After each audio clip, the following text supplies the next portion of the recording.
সবাইকে আসসালামু আলাইকুম। চা পছন্দ করেন না এরকম মানুষ খুব কমই খুঁজে পাওয়া যাবে। তাদের জন্য আমার আজকের রেসিপি ক্যারামেল চা। তবে যারা চা একেবারেই পছন্দ করে না তারাও এই রেসিপিটা একবার ফলো করবেন। আশা করি আপনাদেরও ভালো লাগবে। আমার চ্যানেলে মাসালা চা, তেঁতুলের চা, দুধ চা নিয়ে আরও অনেকগুলো চায়ের রেসিপি আছে। ডেসক্রিপশন বক্সে আমি লিঙ্কগুলো দিয়ে দিব, আপনারা এক নজর দেখে নিতে পারবেন।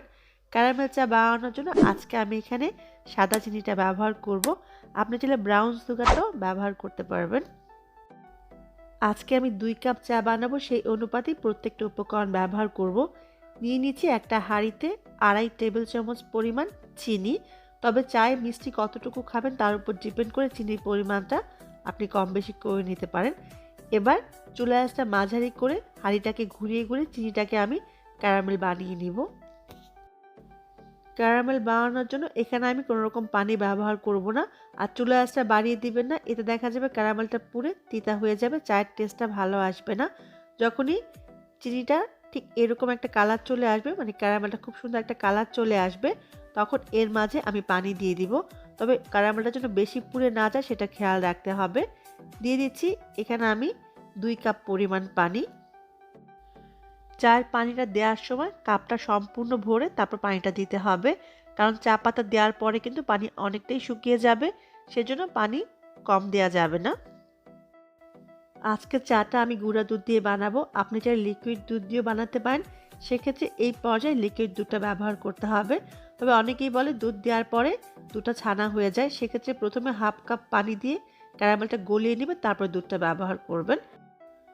লাল চায়ের তুলনায় দুধ চায়ে চা পাতার পরিমাণটা অনেক বেশি ব্যবহার করতে হয়।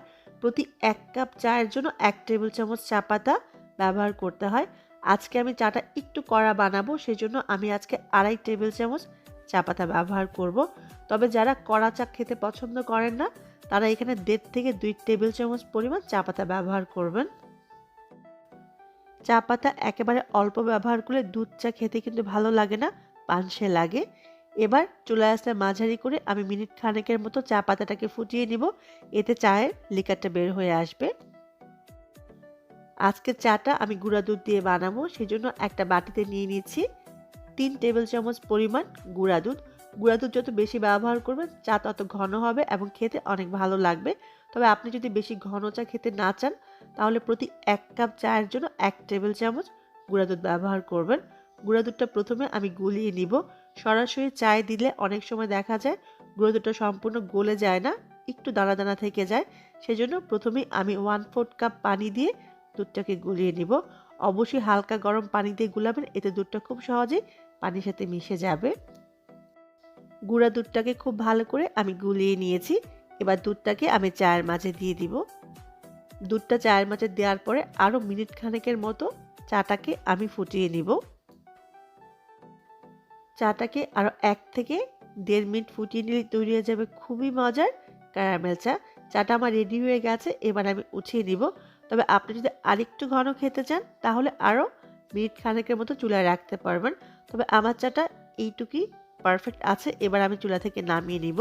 চুলা থেকে নামিয়ে এবার ছেঁকে পরিবেশন করুন খুবই মজার ক্যারামেল চা।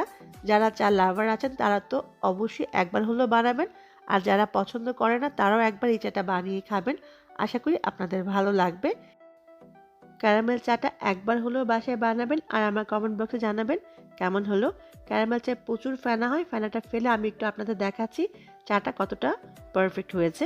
দেখে নিশ্চয়ই বুঝতে পেরেছেন কতটা ইয়াম্মি হয়েছে আমার আজকের ক্যারামেল চা। সবাই অনেক ভালো থাকবেন, আমার জন্য দোয়া করবেন। আবারও দেখা হবে। আল্লাহ হাফেজ।